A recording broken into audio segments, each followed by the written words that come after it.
Agora é o seguinte, gente, eu tenho uma informação para passar para vocês. Nós estamos aqui com um número razoável de pessoas, eu não sei quantos pastores nós temos conectados aqui nesta noite. Eu gostaria, por favor, se possível, que os pastores se manifestassem aqui. Escreva apenas pastor, só para eu saber mais ou menos quantos pastores nós temos conectados aqui hoje nessa live, porque eu tenho uma palavra da parte de Deus muito importante para a igreja no Brasil, tá? E eu quero transmitir isso aqui. Se você puder espalhar esse link para o máximo de gente que você puder, tanto no Facebook como através das redes sociais, por favor, mande para todos que você puder agora, porque eu quero transmitir esta palavra da parte de Deus e eu acredito que será a bênção para todos vocês, tá bom? Muito bem. O que acontece? Nós teremos agora uma live no sábado e no domingo com o pastor Diego e eu. Essa live ela será simultaneamente no meu canal aqui do YouTube, será no meu canal do Facebook, será no canal do YouTube da Revive Community Church, que é a igreja do pastor Diego, e será também ao mesmo tempo no canal do Facebook dele. Então nós vamos transmitir esta live para 4 canais ao mesmo tempo. Tamanha é a importância dessa live. Tamanha é a importância dessa live, tá? Nós estamos com um comissionamento da parte de Deus, de compartilhar algumas coisas que o Senhor tem feito e falado conosco de uma forma muito evidente, muito evidente. Então, nesse sábado, às 3 horas da tarde em Boston, 4 horas da tarde em Brasília, eu acho que todos os pastores possíveis deveriam assistir essas 2 lives, sábado e domingo, 3 horas da tarde em Boston, 4 horas da tarde em Brasília, tá bom? Por quê? Porque eu vou dizer algo aqui agora e eu não vou poder explicar muito extensivamente o que eu vou dizer, mas se vocês quiserem entender por que eu estou dizendo o que estou dizendo, vocês precisam assistir essas 2 lives, sábado e domingo, para vocês entenderem o que é que está acontecendo no mundo espiritual, o momento que nós estamos vivendo, a sensibilidade do momento que nós estamos vivendo, e, portanto, Deus está tomando algumas decisões muito fortes, muito violentas, e isto tem a ver conosco, tem a ver com a igreja. Então, o nosso querido administrador aqui, o Julian, ele já contou até agora 17 pastores conectados. Então, escuta bem, gente. Isaías capítulo 6, versículo 1 diz assim: no ano em que morreu o rei Uzias, eu vi ao Senhor assentado sobre um alto e sublime trono.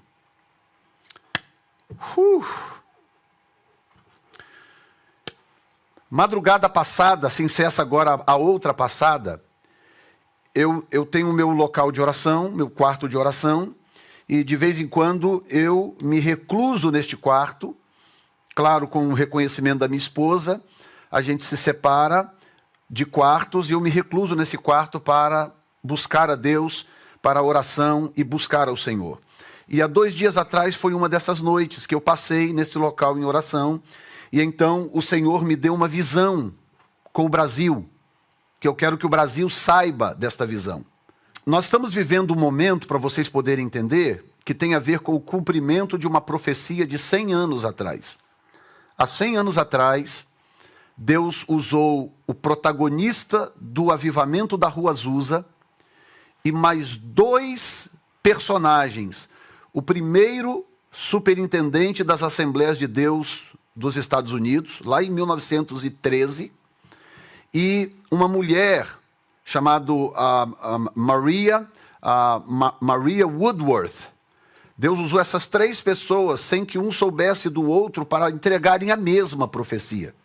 Que 100 anos depois, o Senhor traria de volta a nuvem do avivamento da Rua Azusa. O avivamento da Rua Azusa foi o maior mover de Deus do século. E alguns dizem que depois de Atos 2, foi o maior avivamento conhecido pela igreja no planeta Terra. Aconteceu de 1906 a 1931, tá? E o protagonista desse avivamento, pastor William Seymour, ele morreu em 1922 e o avivamento continuou por mais 9 anos, para vocês terem uma ideia da grandeza. Foi um avivamento tão grande, tão grande, tão grande, que quando chegou a um certo ponto, para início de conversa, foi o berço do pentecostalismo mundial. Foi desse avivamento que nasceram todas as igrejas pentecostais que nós conhecemos hoje. E, por conseguinte, as neopentecostais, porque saíram das pentecostais. Tá? E esse avivamento aconteceu numa rua chamada Azusa, na cidade de Los Angeles, nos Estados Unidos. E a profecia foi essa, que 100 anos depois, essa nuvem voltaria.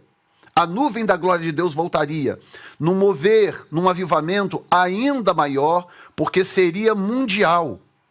E que, portanto, Deus faria coisas muito poderosas, muito grandiosas, porque esse avivamento, que está profetizado em vários lugares da Bíblia, ele é pré-arrebatamento. Ele vai acontecer antes do arrebatamento da igreja. É um avivamento para preparar a igreja para a colheita. E o que acontece? Deus nos deu o entendimento, por isso vocês precisam assistir a live, porque eu não posso explicar tudo aqui agora, eu preciso passar a mensagem do Brasil, hoje.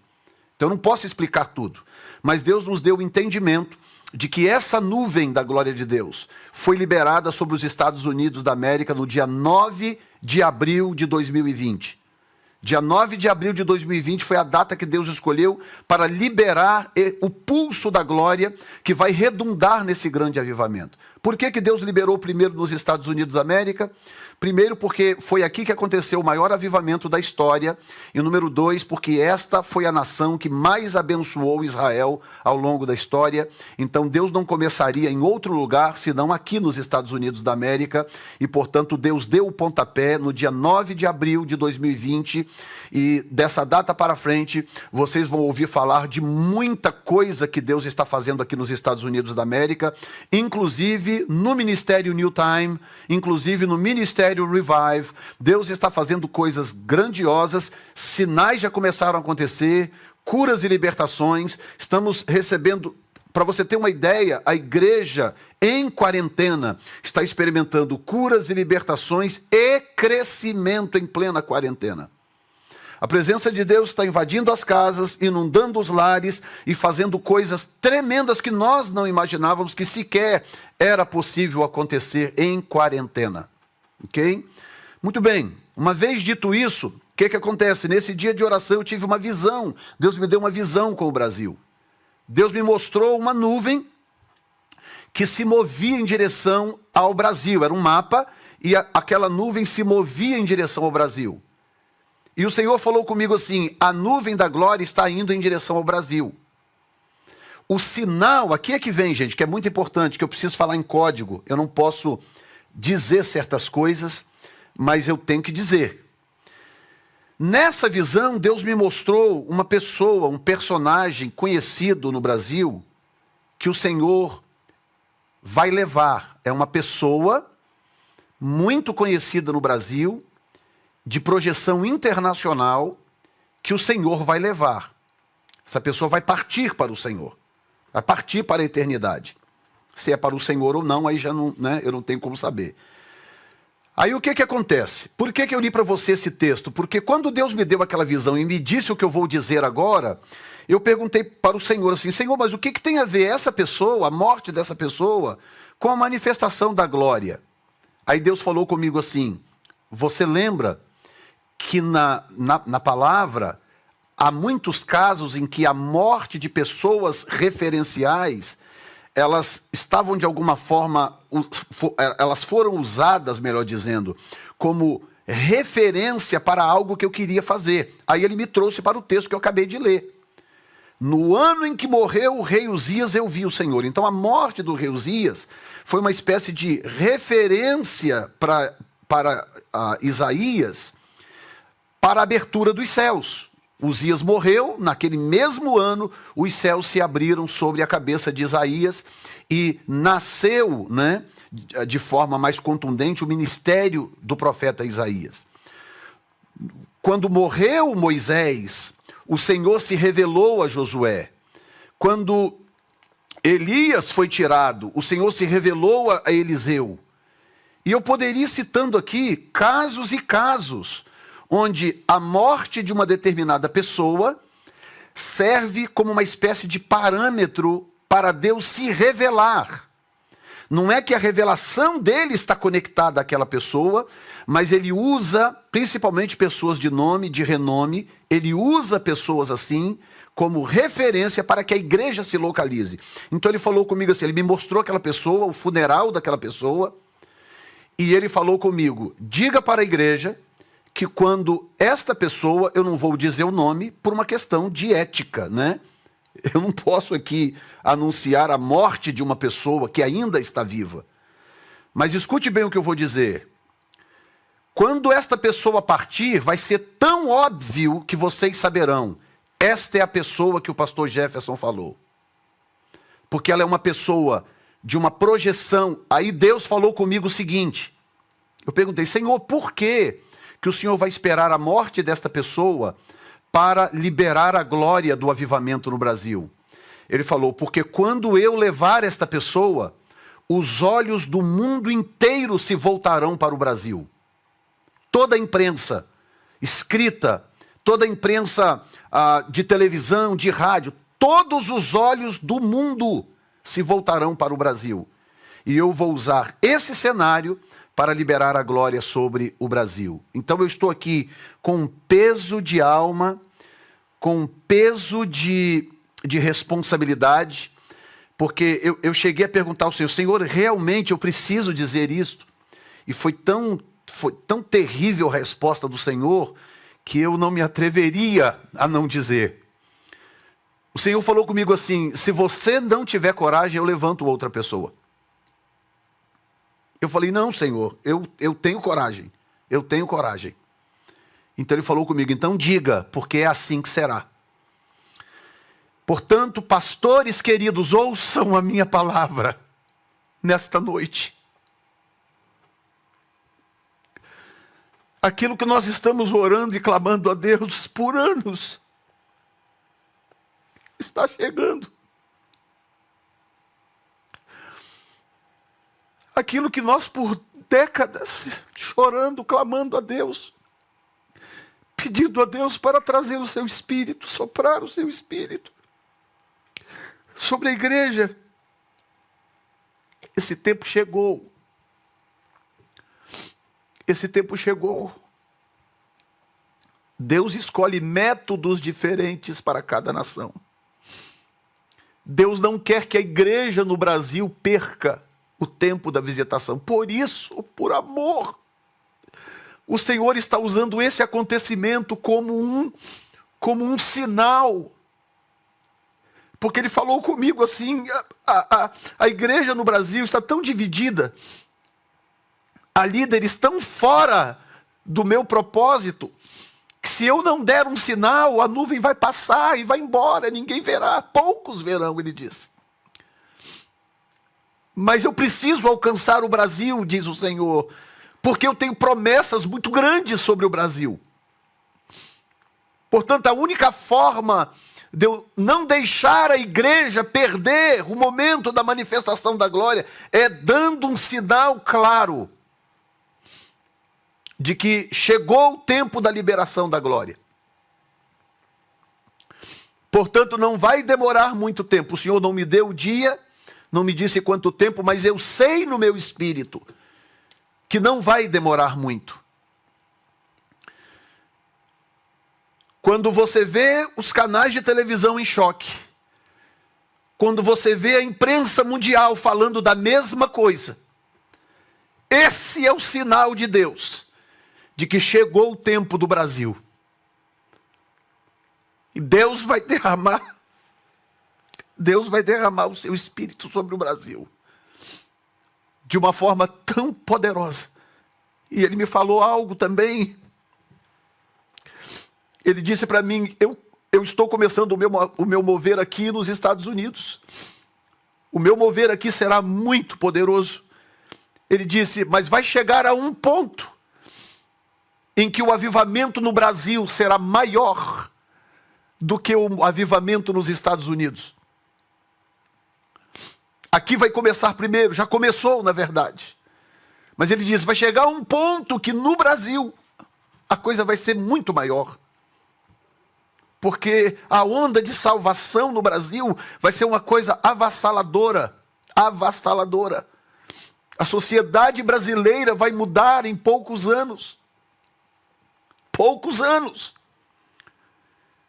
Porque a boa mão do Senhor, na sua santa misericórdia, na sua misericórdia, porque não tem a ver com mérito nosso. Não tem a ver com mérito, gente. A verdade é que nós quase estragamos tudo. Com as nossas picuinhas, com as nossas coisas.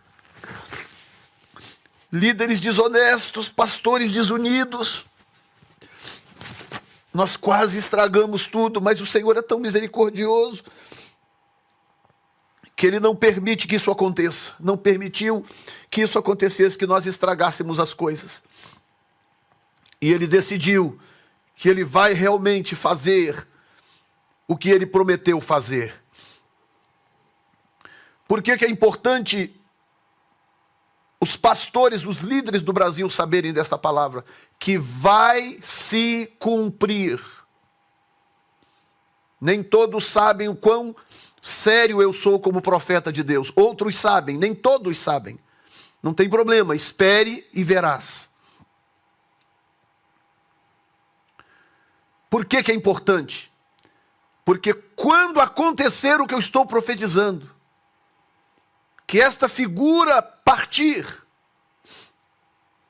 que você lembrar e falar, meu Deus é a profecia. Escute o que eu vou dizer. Busque a Deus com todas as suas forças. Porque significa que uma janela se abriu. É isso que Deus quer. Deus quer usar como referência um acontecimento nacional e mundial, para que todos saibam, abriu uma janela. No ano em que morreu o rei Uzias, eu vi o Senhor. Então Deus quer que entendamos que a janela se abriu. E eu tenho orado muito pelo Brasil. Eu já moro nos Estados Unidos há 20 anos. Deus me trocou de pátria. Mas no meu coração, o meu amor pela minha pátria natal, pelo meu Brasil, ainda é muito forte. Eu tenho familiares no Brasil. E eu sei que muito breve eu vou voltar ao Brasil para atender a diligências do Senhor. Então eu oro muito pelo Brasil e acredito que por causa disto, aprove o Senhor que esta mensagem fosse passada. Eu vou pedir que vocês recortem, depois eu também vou recortar só esta mensagem, vou separar ela do vídeo, vou recortar esta mensagem e vou repostar para que você mande para todos que você puder e que você conhece, para que a igreja não seja pega desprevenida e para que quando acontecer todos saibam que foi o Senhor Deus quem falou e que, portanto, a glória e a honra pertencem somente a Ele. Deus te abençoe. Busque ao Senhor. O texto de Isaías, também, né? Um outro texto de Isaías, mas que às vezes é entendido ou interpretado de uma forma diferente, ou de uma forma errônea, mas que o Senhor me abriu os olhos para entendê-lo, o que hoje eu sei que é a forma correta, né? Isaías capítulo 55, versículo 6, diz, buscai ao Senhor enquanto se pode achar, invocai-o enquanto está perto. O que esse texto está dizendo de fato? Eu entendia de uma forma diferente. Eu entendi, buscar o Senhor, porque é tempo de buscar o Senhor, vamos buscá-lo enquanto pode achar, enquanto eu entendia dessa forma. Até um dia que o Espírito Santo me abriu os olhos. O que o texto está dizendo é o seguinte, é que há janelas divinas que se abrem e se fecham. Malaquias fala disso. Pastor, mas ali o assunto é dízimo. Não importa qual é o assunto. Malaquias afirma que há janelas divinas que se abrem e se fecham. Janelas. Então o que acontece? Quando a janela está fechada, você pode orar, deve orar. A gente sempre deve orar e buscar o Senhor. Mas os resultados não aparecerão. Igual aconteceu com Daniel. Daniel foi ler os livros e falou, pera um pouquinho, está dizendo aqui que o cativeiro é de 70 anos. Venceram os 70 anos. O que Daniel entendeu? Deixa eu orar e jejuar, porque a janela abriu. E ele então começa a clamar a Deus e orar a Deus, capítulo 9 de Daniel, porque ele entendeu que abriu a janela. É isso que o texto está dizendo. Busque ao Senhor enquanto se pode achar. Em outras palavras, quando essas janelas divinas se abrem, eu tenho que intensificar a minha vida de oração. Eu tenho que intensificar o meu jejum, eu tenho que intensificar a minha busca, eu tenho que intensificar a minha consagração. Gente, e eu estou falando de vida de oração diária. Eu até que ainda consigo entender um crente convencional que não ore todo dia. Eu até consigo entender. Agora, um líder, um pastor, um obreiro, um missionário que não tem uma vida de oração diária, aí já é o cúmulo do absurdo. Essa mensagem talvez não seja nem para você. Mas eu estou mostrando aqui, buscai ao Senhor enquanto se pode achar, invocar enquanto Ele está perto. Quando esse acontecimento que eu descrevi acontecer, uma janela vai se abrir. E todos que entrarem nesta janela, com clamores, com rogos e com intercessão, vão experimentar o tempo mais glorioso de Deus para a igreja brasileira. Esta é a palavra, assim diz o Senhor, receba no nome de Jesus, amém e amém. E eu vou orar agora por você, vou orar pela sua casa, vou orar pela sua igreja, e vou pedir a Deus que venha sobre a sua vida, venha sobre a sua casa, mantenha os seus olhos abertos. Lembre-se que Pentecoste agora, ao pôr do sol do dia 28, é uma data especial para Deus, por alguma razão que eu ainda não sei. Mas do pôr do sol do dia 28 ao pôr do sol do dia 30, será uma data especial, é um Pentecoste especial. Entre em jejum, busque a Deus, de novo a janela, busque ao Senhor enquanto se pode achar, tá? Enquanto se pode achar. Lembra daquela brincadeira que a gente fazia no Brasil de esconde-esconde, né? A pessoa fica ali com a mão assim, aí a pessoa vai esconder. Se aquela pessoa tirar a mão dali e for, quebra a brincadeira. Então ela só pode buscar enquanto pode achar. Então escondeu todo mundo, aí alguém grita, pronto, aí a pessoa sai procurando os esconderijos. Existe uma janela aberta. Estão entendendo? E esse Pentecoste também é uma data especial. Entrem em jejum. Gente, é jejum mesmo. É oração mesmo. Tá? Não é aquelas consagrações Nutella, não. É coisa séria. Você tem que entender que esse é o momento da sua vida. Esse é o momento da sua igreja. Esse é o momento do seu ministério. Chegou o momento. Você não orou tantos anos por isso? Quantos anos que nós estamos clamando por isso? Chegou a hora! Chegou a hora, Deus está levantando profetas em muitos lugares para dizer que a hora chegou. Chegou a hora, então agora é hora de você mostrar para Deus o quanto sério você era quando você levantava aqueles clamores, ia para as vigílias, subia os montes, clamando a Deus por um avivamento e por um mover do Espírito. A hora chegou, é agora. Não fiquem de fora, no nome de Jesus. Amém? Receba esta palavra com amor, um pouco exaltado, porque a unção faz isso, mas receba esta palavra com amor, no nome de Jesus. E se você quiser entender a conjuntura toda do que eu estou dizendo, aí são as lives de sábado e de domingo. 3 horas da tarde em Boston, 4 horas da tarde em Brasília. Se você esquecer do horário, é só entrar no meu Facebook, o Facebook da New Time Church, o Facebook de Jefferson Neto Oficial, o Facebook da Revive Community Church, ou no Instagram, nas nossas redes sociais. você vai encontrar posts com as informações, com o horário e tudo, tá bom? E muito importante essas informações, principalmente para pastores. Pai, em nome de Jesus, está liberada a palavra que o Senhor me comissionou, sem reter absolutamente nada. A palavra está liberada, agora está debaixo da tua égide, Senhor. Em nome de Jesus, que ela se cumpra a seu tempo e que a tua igreja veja a manifestação do teu poder, a manifestação da tua glória, em nome de Jesus. Amém e amém, Senhor. Deus abençoe a todos vocês. Fiquem na presença de Deus e que nada abale a sua fé em nome de Jesus. Amém, gente. Até amanhã na nossa live com o pastor Severino José, que vai ser uma grande bênção.